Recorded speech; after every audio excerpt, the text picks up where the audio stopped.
চট্টগ্রাম নগরীর কোতোয়ালি থানা পুলিশের বিশেষ অভিযানে ডাকাতি, চুরি, ছিনতাইকৃত ১৫৭টি মোবাইল ফোন, 5টি ল্যাপটপ, নগদ অর্থ এবং মোবাইল IMEI পরিবর্তনের যন্ত্রসহ সংঘবদ্ধ চক্রের 5 সদস্যকে গ্রেফতার করা হয়েছে। বুধবার গোপন সংবাদের ভিত্তিতে অভিযান চালিয়ে প্রথমে জাহাঙ্গীর হোসেন ওরফে জাহাঙ্গীর মনিকে গ্রেফতার করা হয়। পরে তার দেওয়া তথ্যের ভিত্তিতে নন্দনকানন এলাকায় অভিযান চালিয়ে চক্রের মূল হোতা মোহাম্মদ সোহেল উদ্দিন ওরফে ফাটি সোহেল সহ আরও 4 জনকে আটক করা হয়।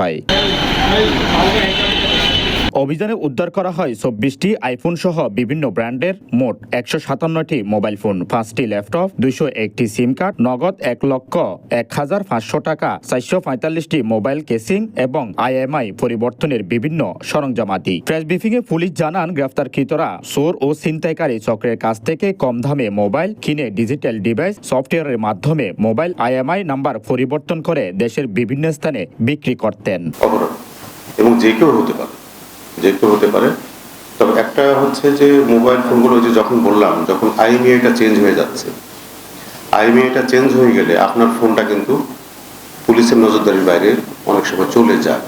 এ ঘটনায় কোতোয়ালি থানায় দণ্ডবিধি 413, 34 ধারা এবং সাইবার সুরক্ষা আইন 2026 এর সংশ্লিষ্ট ধারায় মামলা দায়ের করা হয়েছে। পুলিশ সূত্রে জানা গেছে, গ্রেফতারকৃত মূল হোতা সোহেল উদ্দিনের বিরুদ্ধে বিভিন্ন থানায় 8টি, জাহাঙ্গীর মনির বিরুদ্ধে 4টি এবং আবু সাইদের বিরুদ্ধে 1টি হত্যা মামলা সহ একাধিক মামলা রয়েছে।